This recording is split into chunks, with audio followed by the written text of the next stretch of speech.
Hello and welcome to another edition of Chamber Dialogue on the Facebook and YouTube channels of the Ghana Chamber of Telecommunications. Now, today we are discussing fraud and how to protect your finances. This is a theme that we've been discussing or using or going back to over the years. Now, fraud has been with us since time immemorial, but with the advent of technology, which has served us well, they are developing typologies of fraud that we constantly need to take off the fraud seen in the year 2023, what you should do to protect yourself in the holiday season, and also 2024, what should you look forward to? Well, my name is Bobi Osei, and you're watching this edition of the Chamber Dialogue, and we're going to go for a quick break. When we return, I'll introduce my exciting guest, and then we'll just get into the conversation. Do stay with us.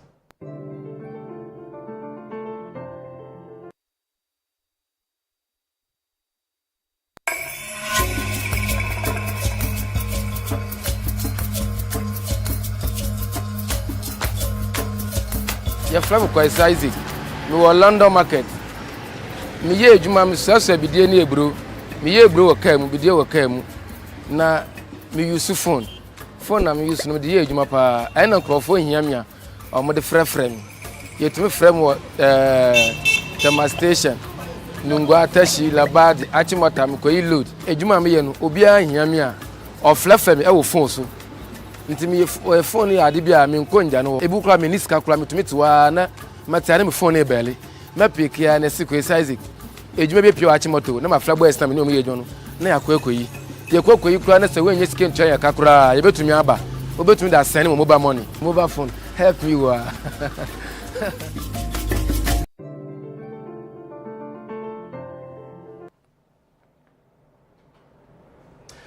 So if you got the opportunity to look at the Bank of Ghana's 2022 fraud report, you realize that over 12,000 cases of fraud, I think related to mobile money especially, were committed in the year 2022. Slight increase from 2021. And the amount lost, well, millions of Ghana cedis. So how would you protect yourself? Like I said, I have some two experts here with me to basically, share some nuggets of wisdom that you can use to protect yourself. We keep doing this advocacy, doing the education to ensure that wherever you are, wherever you find this clip, whether on Facebook, YouTube, TikTok, Instagram, wherever, you at least take something out of it to more or less, protect your finances, not just yours, but maybe of your business or your family. So I'm just going to ask my guests to introduce themselves, starting with the lady to my left.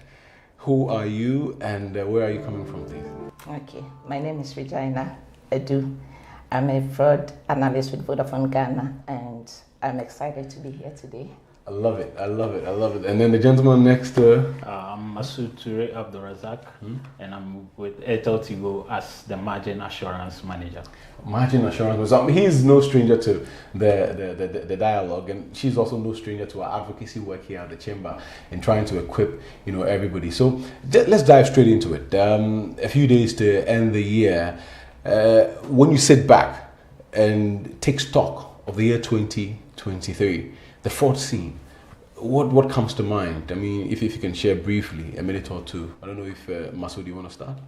Okay, so talking about 2023 in summary, I think in terms of improvement in fraud management, yes, we've done a lot. We've really impacted a lot of knowledge around also trying to help protect in the individual purses and also the business monies. And then, but you and I know fraud cannot be prevented entirely. Yeah. Yes. So we try to do our best in order to safeguard everyone. Okay. So he's talking about education and other steps that have been taken. When you think of the fraud landscape, I mean, are you disappointed? Are you encouraged? What's your take? I would say I'm disappointed. So in the space that we find ourselves, it's something that we expect. Mm-hmm. It's said that if you don't experience something new in a long while, you are thinking, so two things comes to mind. It's either nothing is happening, or, which is never the case, or something is happening and you are just not picking it up. Something big. So exactly. So I'm not disappointed. It's like we just following the normal trend, seeing something new every time. That's Interesting. I mean, they say, as the hunter learns to shoot, the bird also learns to, But I mean, we need to start shooting down the fraudsters more. For you, are there any scary fraud types that you remember in 2023? You're like, wow, this is really causing some harm, or this is really worrying a lot of people. Any particular fraud type? It could be the same thing that you are concerned with, or you've noticed in 2023 especially. okay. So I can start. Yeah. I think basically it would be the same thing. It's the same fraud, but the modus operandi changes every time. And I think one thing that has been with us post-pandemic is the advance fee fraud, where people pay for items and they are never delivered. You would think that by now you would have learned something, but looks like it's still with us, and that is on the rise. And so in 2023, I think it's one of the things that is really taking the money.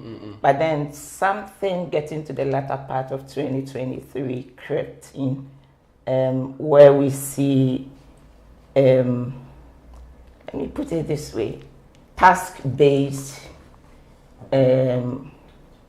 fraud. Okay, can you explain? Exactly. So in this type of fraud, for some time now, they will be sharing things on WhatsApp pages that we are on and telling you that if you pay 200 cedis, we will give you 400. Now it's the same thing, but it has taken a different twist. Now they share, so somebody will contact you in two phases now. Somebody will contact you on WhatsApp or any other social media platform, offering you a job. It's so seamless. You don't have to do anything. Just go and watch some videos. Then they will pay you. Truly, they pay you. Okay. So for the first two videos, you are paid some few cedis. Yeah. And then that is when the other side is introduced to you. After they have given you something, you are now thinking these people are legit. Then they come in with the other aspect, where they are now telling you to pay 200 cedis, then we will give you whatever amount paid. So they will give you in ranges. Wow. So that is something that's creeping in. Exactly. Yeah. And it's on the increase now. Yeah, and I've gotten those messages and texts. They're very persistent. Very persistent. Wow. Okay. So that's something to look. Masood, I don't know if the same thing or something else. Okay. I think I have a few more, but maybe I'll touch one. Yes. So we have the phishing, which has been dominant. The account hijacks. Yeah. So the WhatsApp, Facebook accounts hijacks. So they hijack your account and then they will broadcast messages to your family members asking for help, like instant help. So you have to send some funds to a particular number. When you send the funds, they quickly withdraw it, and then your family will now lose their funds.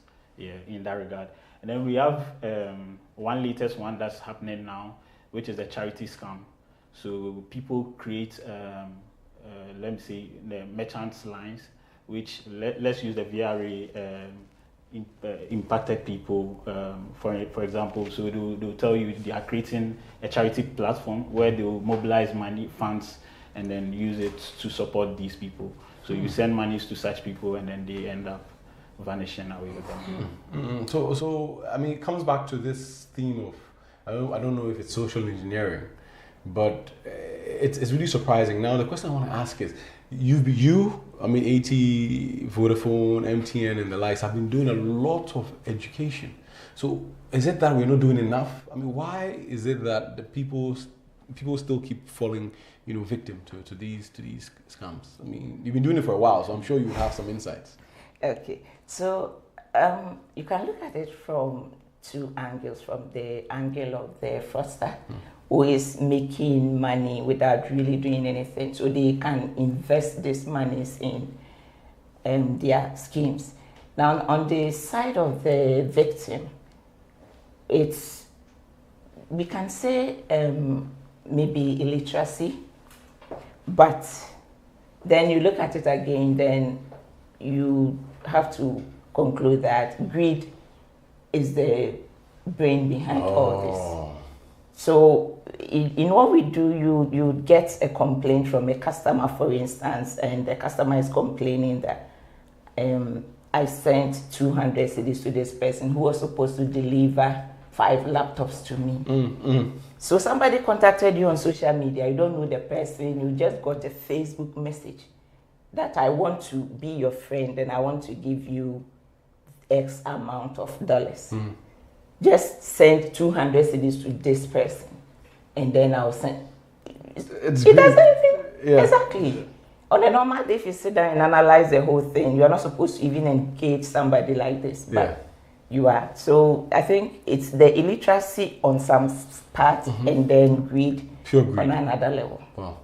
Masood, let me just add up. So just as she said, you send the money. So sometimes, maybe let's say in the first instance, maybe it was a moment of distraction. So you're impacted. Okay, you send the money. Now the person will now, because in that instance, if he should tell you something, you are going to report the case immediately for them to refund you your money or freeze the transaction. So the person will find a way to distract you, then you buy time to withdraw their money immediately.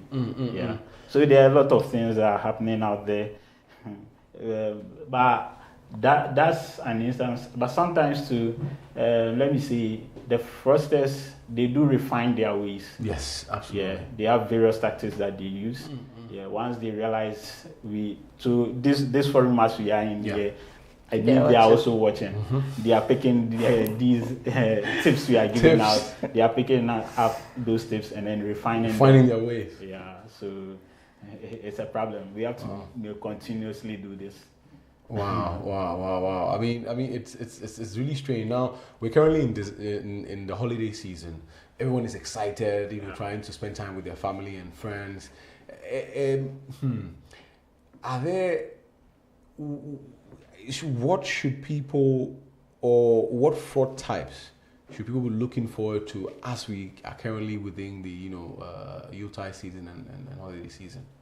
Okay, so like I mentioned earlier, post-pandemic, we are all now living virtual. We are buying things online, paying for them. So in this season that we are in, and people are going to be ordering things for their family, they want to surprise them. So they will be paying for whatever thing for them. We should be on the lookout for these people. They will set up. They have the shops already online, fake shops. And so we are going to experience a hike in the advance fee fraud, as mentioned earlier. People will pay for a lot of things that will not be delivered. So if you can, walk to a shop. If not, we have shops that can be trusted online that you can shop from. If not, go to a shop. That's the best thing to do. But advance fee, we are expecting it to be on the increase. And like you mentioned, the charity scams. Christmas is known for giving. And so now that we are in the season, they use pictures of prominent people and exactly. So just to entice you to donate, and you think you are donating to a cause, but you are just giving to a fraudster. So the charity incidents will increase because of the season we find ourselves in. But then the advance fee will also go up. So in as much as Ghanaians are, should I say, empathetic and caring, and even though they might not have a lot, will still want to give the little they have to support people in need. What you're saying is people need to be smart. Don't just give because someone is asking you to give. No. Do your due diligence. But someone will say, "Oh, me, I don't care where it goes. As long as I've done it." You should. Okay, you should care, because if you give the money to the fraudsters, now they are making a lot of money to fund their activities. So those that are fighting them don't have the kind of money they are getting. If I tell you how much somebody lost like 2 weeks ago. Tell me, please tell me. more than 100,000 in a day, and it was just one person. So you can imagine. 100,000. Exactly, 100,000 Ghana cedis. Let me add the Ghana cedis. That is how much they are making. So if you don't care, you are just donating for donating's sake, even though it's funding their activities, it will come back to bite all of us. Now they are making the money to invest in the technologies that they need to perpetuate this act. So we should all care. So the charity cases, advance fee, like you said, which basically when you break it down, is people who are paying before they actually get the goods they are, Exactly. Wow. So walk to the shop. That's what you're saying. Yes, you can. So Masood, for you as well. Yeah. Walking to the shop, walking to the shop. Yeah. So these are vendors you met online. You don't know their whereabouts. You are not even sure of their shop. So you just ask the person, where's your shop located? And the person says, Bujumbura. You don't just get up and go to Bujumbura alone. So you try as much as possible to avoid such remote locations when it comes to purchases, e-commerce purchases. Yes. Or maybe if you should go, then make sure you meet the person at a public place. So I'm actually we're gonna come to the solutions and things they can do. Okay. But I mean, like I asked her, she's mentioned advance fees, she's mentioned the charity schemes. For you, I mean, in December, for example, what other fraud types should citizens be wary of, and businesses even? Yeah, I mean, people are going to Mokola to buy goods. Yeah. Are people going with counterfeit, funds? What exactly should we be looking out for? Okay, so I'll take the social engineering bit. Okay. These are seasons where our families abroad and even those around send us monies, and then we also do send to our friends and all that. Yeah, so someone could take advantage of these transactional traffic situations and then use it to lure you to send some funds, because the person can text you a text message, maybe trying to tell you that you've received an amount for so and so person. Then you later on follow up with a call. So when the person follows up with a call, you should first confirm the source of the text. Yes, these text messages, transactional text messages, should come from the MNOs. And then there is a designated line, sender IDs for such transactions. Yeah, so you should expect no transactional message from any other sender ID but that of the MNOs. So any random numbers? No, you should avoid. So whenever you have such a calls, someone telling you I've sent you money mistakenly, or maybe even it could be genuine, but I want you to send it to another person, what you should do is pause for a minute, confirm the source of whatever information, or ask further questions. Try to interrogate the person, understand wherever the person is calling from, and then why the person sent the money through you to send to another person and all that. So you need to ask various questions. Okay. So you have spoken about the advance fee and the charity, the examples or schemes. You are talking about which one in particular? The social engineering. The social engineering. Yeah. Social engineering. Okay, great, awesome. So these are 4 types that people certainly need to look out for and be wary of. I mean, anyone for businesses, for example, any 4 types they should be aware of. People are walking into shops and eating without paying. They are, I don't know, sending money, and then they'll say maybe it's the network, so you should wait until the funds come in. For the businesses, anything for them as well? Yes. Any 4 types they should be looking out for? Yeah. So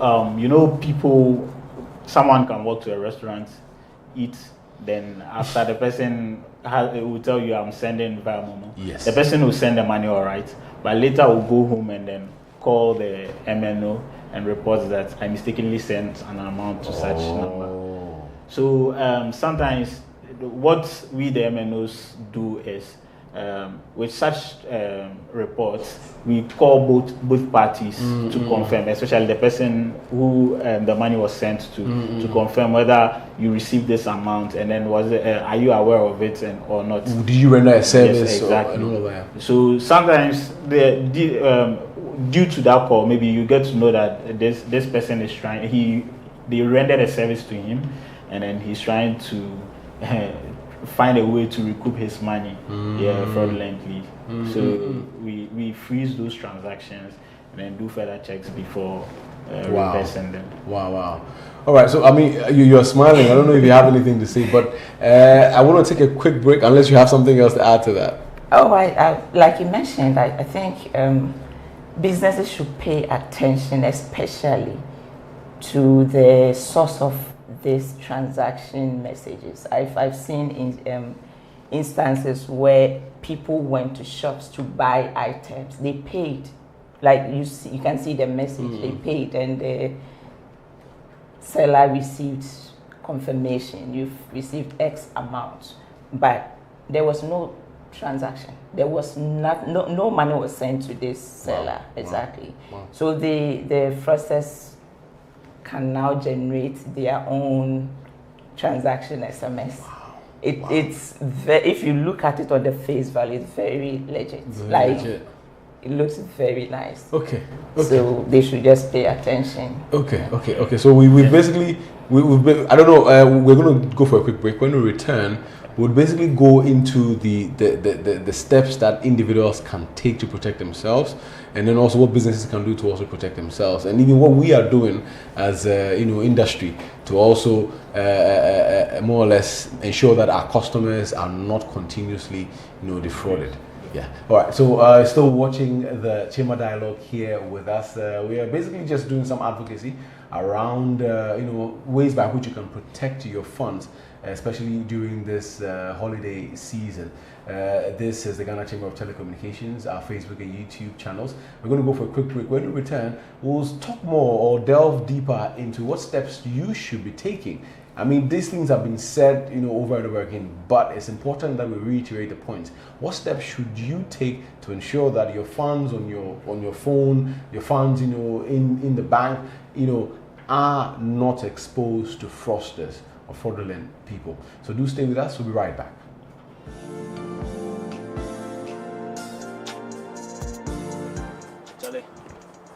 I don't sit up, cry.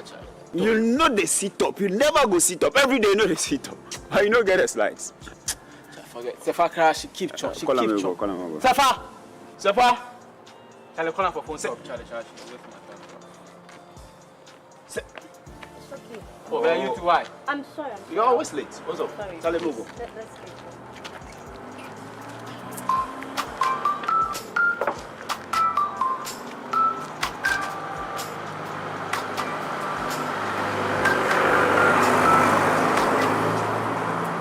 Hello?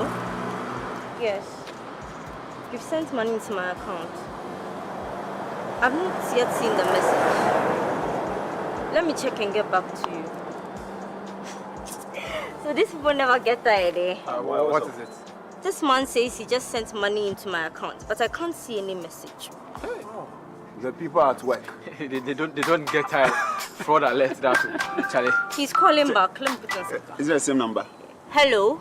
Please, have you seen the message? Yes, but why is it from a phone number and not the network? Madam, I don't know.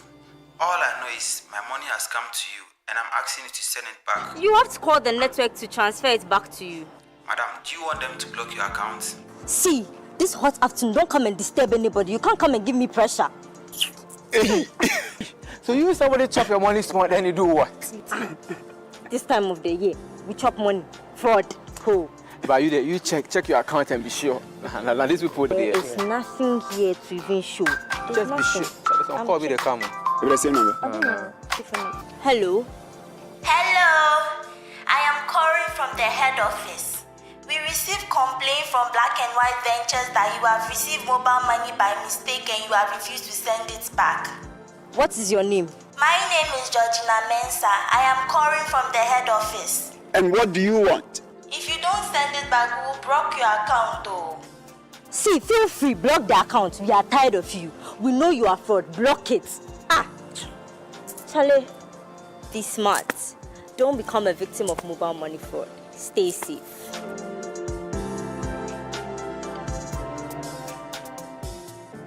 So have you lost any money in 2023? Well, hopefully you do not lose any more in the coming year.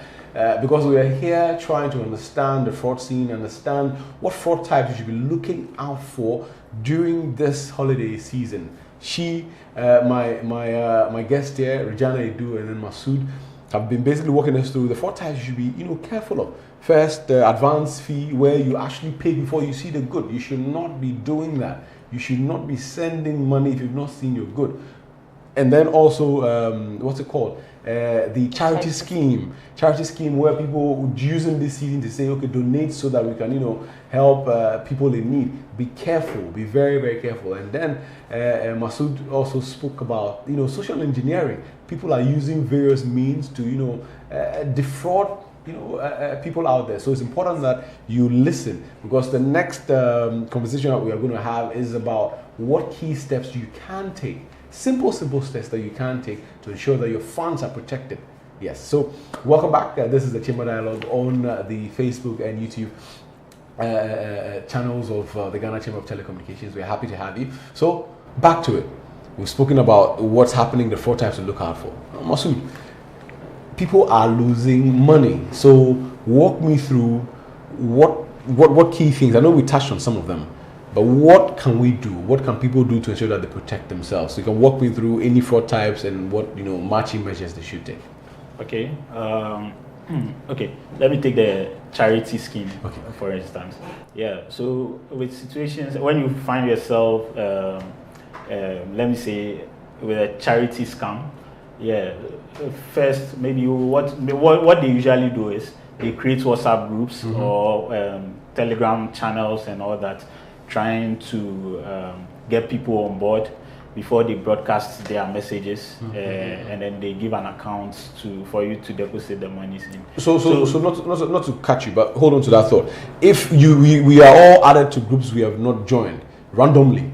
So are you saying if anybody asks me to do a group, I should immediately get out before they even get it? Yes, it's the best thing to do. And then I think WhatsApp has a feature where you can actually, what's the name? Specify who can add you to a particular group. Yeah, so if you've not given the person that authority to add you, the person has to now share the link with you, and then with your own discretion you decide to join or not. Yes, so it's best you activate this security feature. Yeah, it helps you avoid such scam groups. So that not just anyone can add you, but then before they add you, you need to give permission or approval before you can. Exactly. Okay. So I mean, on your point about the fact that they normally organize these WhatsApp groups and Telegram groups. So in this group, now they have you guys on board. They now broadcast their message. So they first identify themselves as an NGO or maybe a church, or maybe any other institution which seeks to mobilize funds to support a particular cause. Yeah. So here, maybe for a point, you have to pause and then you investigate the source. Yes. Because if they mention an institution, find out if this institution really exists. And then you can go through their website, or maybe they should have a Facebook channel or any other channel you know of, or you can ask people around to see if there's a credible source where you can invest or you can entrust your funds in there for charity purposes. Yes, I think that's the first step you have to take. But yes, basically that. So that's for the charity scenarios. Yes. You also mentioned social. I don't know if you want to come in here, but you mentioned social engineering, for example. I mean, what steps are we taking? Because someone will just call you and tell you, hey, your daughter, in this particular school is ill. So the person is at the hospital now. It's an emergency. Send money now. There are all those scenarios. I don't know, like we've educated people, like you said, do your checks. But any word on that, on what people should be doing in such scenarios where people are using social engineering? Taking the example you gave, for instance, Your ward was called. You were called from maybe school, claiming that they are from your child's school. Maybe she has been admitted to a hospital or she was transferred to a particular hospital. Yes, you can confirm the name of the hospital and then find out if this particular patient has been admitted. I think they'll be like, Madam, your daughter is dying, or she's dying, or if you Yes, don't want to, so- you can. And then they'll hang up. They create a scenario where you end up getting scared, so you don't even Exactly. think straight. It's a moment of distraction. That's what I call it. They always, fraudsters always try to get you in such situations where maybe you are forced to act before thinking. Yeah. So always what I tell people who fall into such situations is pause and think. No matter the situation, be calm, pause and think. Master, why are you pausing? Why are you pausing? Your daughter is about to die. Why are you pausing? I will hang. I mean, they are giving you pressure. So that should even tell you it's a scam. There shouldn't be a pressure in there. The pressure should come like by itself. Okay. It shouldn't be a force from them. Okay. Yes. Okay. So you should take note of such red flags. Okay. So basically, in a situation where there's social engineering, pause and think. Yeah. Pause and think and do your verification. Exactly. Do not act Do not- before thinking. Yes, exactly. Okay. So I mean, he's taking your points basically. But I don't know if you have anything else to add to that. Oh, I think in let's say in the scenario like your ward is sick, you've been called, and I think you can always call the school to find out.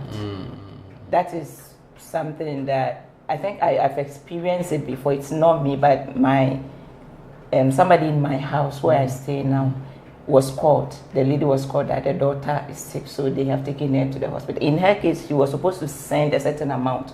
I was in the house. I was trying to calm her down, but she wasn't even listening because she's a mother. You're serious? Exactly. She's a mother. And I'm trying to explain to her that there's something fishy about it. You know your daughter's teacher. The teacher didn't call you. The person that called you from the school claiming to be calling from you don't even know the person. Call the teacher. Fortunately enough, you have the teacher's number. She wasn't listening, but I had to get the brothers involved. So they advised her to call. There was nothing like that. But she was called, and it was a very hot afternoon. Wow. Demanding a certain amount because you're a mother. And so when the pressure starts coming in, that should be for you something that should alert you that something is not right. But it's so difficult, like you said, as a mother. The moment you hear anything is wrong with your child, you go into this mode where you want to do anything possible, and they rely on that, knowing that you would act. But like you're saying, take pause and think and verify. Exactly. Pause, think, verify.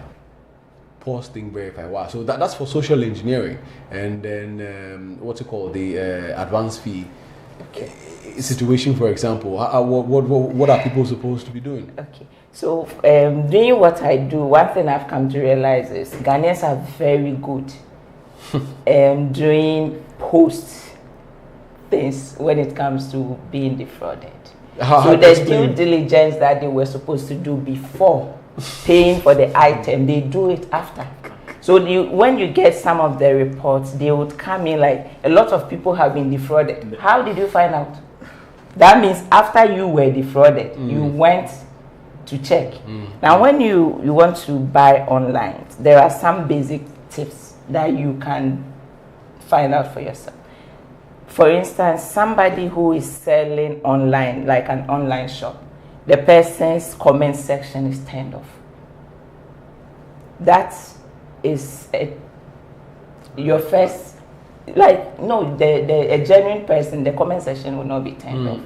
Yes, genuinely, some people are fraudulent still, but their comment sections are turned on. They have their friends commenting like, to make it seem like exactly. But for most of them, their comment sections are turned off. But before you even if you want to buy, ask around, because the same way you find out after you are defrauded that, oh, this my friend was defrauded by the same person. You can find out before. Ask questions. People are always buying online. There are genuine shops. Someone wants to buy a Bone Street or buy a nice shirt or a suit, and right there they've seen it on Instagram. They've seen the person's profile with the number and the fact that it's going for 50% at a 50% discount. They want to. And they are even telling you that if you don't pay early, you will run out of stock. That is another tip. Yeah. The moment they start pushing you, giving you pressure, pay. If you don't pay, if you wait 30 minutes, you won't get. That is your next tip. A genuine business person will not be pushing you to come and pay, like we would run out of stock if you don't pay, like tomorrow we are out. No. So these are basic things you can just pick up for yourself. Wow, it's difficult. You must admit it's difficult, because for now, I've heard of people who, for example, wanted to buy a new Samsung phone. Someone wanted to buy it for the wife, and just Googled, or a new phone. Googled, a particular shop or the brand type, and the numbers came up on the internet. They called them, and because they found the numbers on the internet, the people asked that they send some money. Until before they were about to send, they paused and they realized, I don't even know where these people are. So why am I sending thousands of CDs before? So like you said, you need to pause. It is difficult, but pause. And then the best, you mentioned, actually go to the shop. That's the best option. That's the best option. So we've dealt with the individual and what they can do, what steps they can take. What about the businesses? Now it's December, everybody's coming, the bloggers are coming, everyone is, coming into town. Shops will be overfilled with customers who are buying. But there will be the fraudsters in there as well who will be doing their things. I mean, what should they be looking at? Okay, so with this, for businesses, I think the first thing I would say they should do, fraud evolves from process gaps, system vulnerabilities, and then people like human error, or maybe let me say people. Yeah. So I think first, what the advice I'll give businesses is during before heading towards such festive seasons, what they should embark on is a self-assessment campaign of processes. So the various processes that they have to review to make sure there are no gaps that could cause any fraud or leakages. The same way there should be frequent system testing and then vulnerability checks. But this is what you're saying. I mean, for the restaurant owner in Osu, where I know some people are from, I mean, they really, what kind of system checks are they going to be doing? So for such people, it's quite difficult, but they still need to take some steps. Yes, exactly. So they should scan their environment and identify ways people can harm them. So be on high alert. Exactly. High alert, basically. Now, for us, we've spoken about what the individuals can do, what the businesses can do. What about, us as companies? What steps are we taking to protect our valuable customers? I don't know if you want to take that. So on our side, what we do is, and again, we try to raise awareness, because I think that is the basic thing. Awareness is key when it comes to these fraud issues. As much as we can, so in this, we've been sending messages based on, and if you pay attention, the unfortunate thing is customers don't pay attention to messages from their service providers. There are lots of messages coming. But some of them pay attention, because you see, these are, apart from what we do internally, we can protect up to a certain level on our own. The human being is the weakest link in whatever situation we find ourselves. So if we are trying on our part, but the customer is not helping, it becomes a bit frustrating, and we are always asking, like, you are trying so much to educate this customer. Please don't share your PIN. but this person is still sharing, then you are asking yourself, what can you do? I mean, I've heard cases where they say even we need to introduce local languages, for example. Systems where people in the villages who might not be very conversant when it comes to digital literacy can. So these are some of the things we should be looking at going forward as well. So in some of our adverts, we do local languages, purely local languages, but still, the person will just get a call from somebody. It's not somebody, if you've listened to some of the recordings, it's not somebody who is even fluent in whatever language the person is speaking, but they are still giving them whatever information. So on our side, we will plead, please pay attention to whatever we are telling you.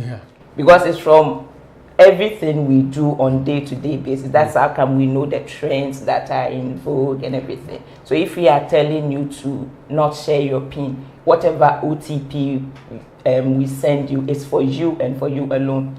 Pay attention to us. Pay attention. Anything that has to do with the PIN, do not give it out. Never. They will not give their anything about their bank to anybody. But when it comes to mobile money, I don't know, it's like we forget that it's money. Okay. So for us on our side, we're doing our internal in terms of systems, deployments, and education and awareness creation. I don't know if Masudi, you have anything to add. She said literally everything. Yeah, she said it all.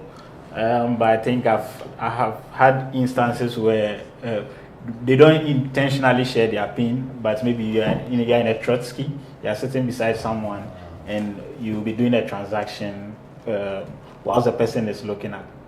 The person might not let you see he's looking at, but the person is actually looking at your PIN. So whenever it gets to your entering your PIN, maybe you should find a way to hide that. But you do it thinking maybe you are not paying attention to the person next to you, so you are thinking the person is not watching, but actually the person is watching. At the end of the day, the person might find a way to steal your phone. The person is beside you. The person can pick your phone, alight, and then the person gets to withdraw your money. He dumps your phone somewhere. He has your money. You are doomed. Wow. That's. I mean, thank you so very much. I'm very grateful for this. I wish we had more time, but some of us have to travel. We need to go places and all, but including myself. But 2024. I mean, what are you looking forward to? What are you expecting? Is it more, should I say, digitally, aware consumers? What are you looking forward to when you think of 2024 and the fraud scene? Okay, so as much as I wish I could see 2024, the fraud issues will come down, but unfortunately, it's not promising. So 2024, I'm expecting that we as individuals, we would take control of our financial security, because nobody can secure you like you can. If we do everything like I said, and then you are giving away the information that are supposed to be meant for you alone, we still won't get anywhere. So 2024, I'm expecting individuals that will take charge and would invest in, as much as we are investing in the social media platforms, we are taking advantage, we should also learn about them. We shouldn't just be interested in using them. We should learn about all the things that we cannot know everything, but learn something about what you are using. Okay. So that if something goes wrong, you can protect yourself. Okay. Masood, anything from you? Okay. In 2024, my expectation is, we are doing it already, but maybe we can improve that. Our collaborations, yes, we really need this. And then also, I expect the customers to be reporting details of their fraud cases. I think this will help protect someone. If you have been impacted, please report whatever issue that happened to you. Report it as it is, so that we can be able to put in measures to protect others as well. Thank you so very much, Masood and Regina. I mean, we don't take your time for granted. I appreciate you coming in. Very, very grateful.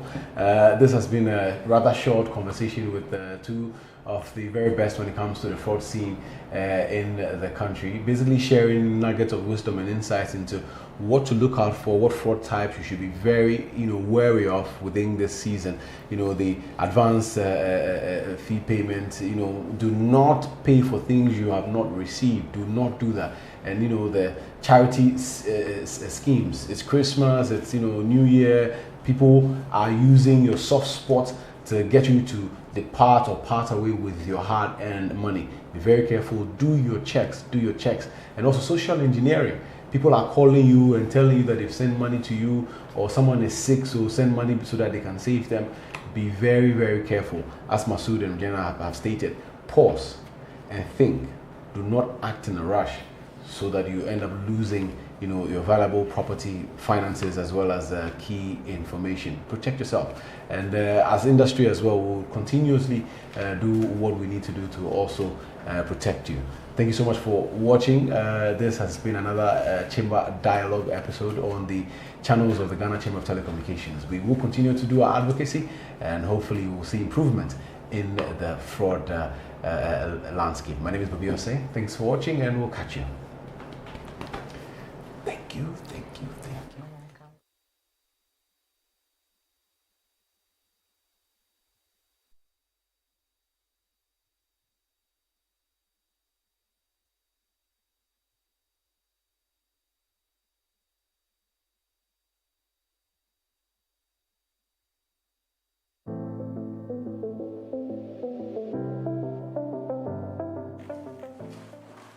Julia, please make sure it gets to the ministry before 3 p.m.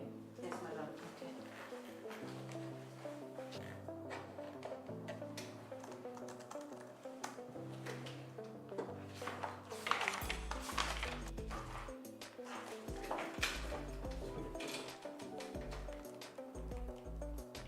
Hello, Julia. Yes, please, I need those files we worked on yesterday. Yes. And please be fast about it. Okay.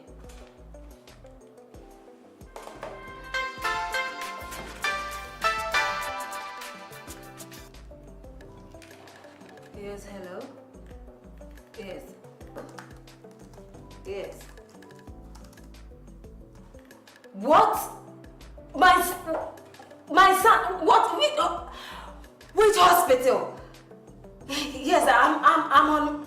Yes, I'll be there right now. Oh, okay. Please, I'll let my PA send it to you right now. 300 Ghana. Okay, please, number. All right. Okay. Okay. 0548 244242. Okay. All right.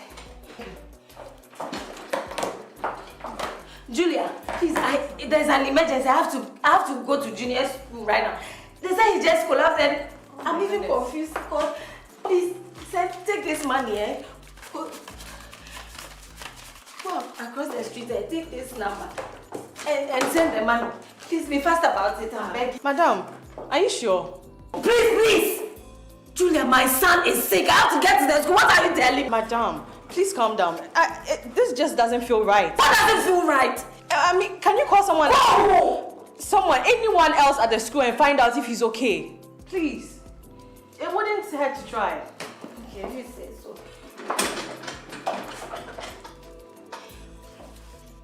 Oh, my son.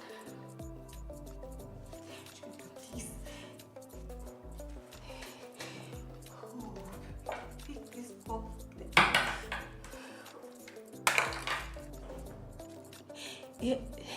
Yes, hello. Miss Ofori. I'm fine. Yes, I just want to inquire about Junior. Yes. He's fine? He's playing. Okay, please, can I speak with him? Hello, Junior. Oh, my baby. Mommy loves you. Mommy is going to buy you a car, okay? Okay, dear. Take good care of yourself. Bye. Madam, I told you. Julia, you should open a church and I will be the first member. It's easy to become a victim of mobile money fraud. Be careful or you lose all your money. Thank you very much. Let me call this man again.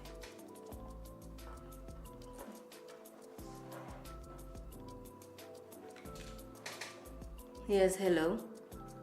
Oh, so you are still waiting for the money? Look at this thief. If it is money you wanted, you should have just told me. Foolish man. Don't lose guard. Be smart. Don't become a victim of mobile money fraud. Stay safe.